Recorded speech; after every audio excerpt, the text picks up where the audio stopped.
নমস্কার। আজকের এই অর্ডারটা এসেছে হুগলি থেকে। দিদিভাই দুটো বল হাঁসুলি এবং বিভিন্ন শেপের কুন্দন অর্ডার করেছেন। দেখুন, each shape are very unique. দেখো,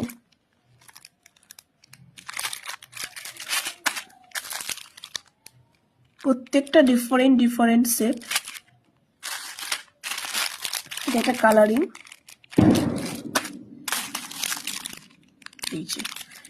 আর তার সাথে উনি পারচেসিং করেছেন খুব সুন্দর মোস্ট ডিমান্ডিং দড়ি তারসেল, বিভিন্ন কালারের দড়ি তারসেল। মানে কতটা সুন্দর লাগছে জাস্ট তোমরা একবার দেখো। দিদিভাইকে অনেক ধন্যবাদ এতটা বিশ্বাস করে প্রোডাক্টগুলো নেওয়ার জন্য। আর যারা যারা আমার এই ভিডিওগুলো ফেসবুকে দেখছো তারা প্লিজ পেজটাকে ফলো, লাইক, কমেন্ট করে দিও। আর যেসব দিদিভাইয়েরা এই ভিডিওটা ইউটিউবে দেখছো তাদেরকে একটাই রিকোয়েস্ট যে প্লিজ তোমরা ভিডিওটাকে একটা লাইক করো আর পাশে থাকা বেল আইকনিকটা প্রেস করে দিও। Thank you.